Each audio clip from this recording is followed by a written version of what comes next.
রমজানে সারাদিন রোজা রাখার পর শরীরে পানিশূন্যতা ও ক্লান্তি দেখা দেয়। এমন সময় ইফতারে তরমুজ রাখা হতে পারে দারুণ একটি সিদ্ধান্ত। ইফতারে তরমুজ খাওয়ার উপকারিতা দেখে নিন।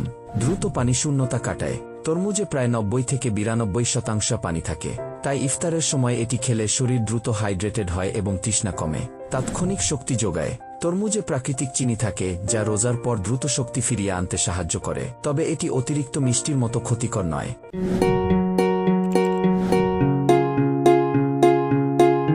হজমে সহায়ক। তরমুজ হালকা ও সহজপাচ্য। ইফতারে ভারী ভাজা পড়ার আগে এটি খেলে পেটের উপর চাপ কম পড়ে। কিডনির জন্য উপকারী। এতে থাকা পানি ও পটাশিয়াম শরীরের টক্সিন বের করতে সহায়তা করে এবং প্রস্রাবের প্রবাহ স্বাভাবিক রাখে। হৃদস্বাস্থ্যে সহায়ক। তরমুজে লাইকোপেন নামক অ্যান্টিঅক্সিডেন্ট থাকে যা হৃদযন্ত্রের জন্য উপকারী। ত্বক সতেজ রাখে।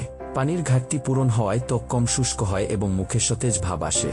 সতর্কতা: খুব বেশি খেলে পেট ফাঁপা বা অস্বস্তি হতে পারে। ডায়াবেটিস থাকলে পরিমাণ নিয়ন্ত্রণ করা জরুরি। কাটা তরমুজ দীর্ঘ সময় বাইরে না রেখে ফ্রিজে সংরক্ষণ করুন।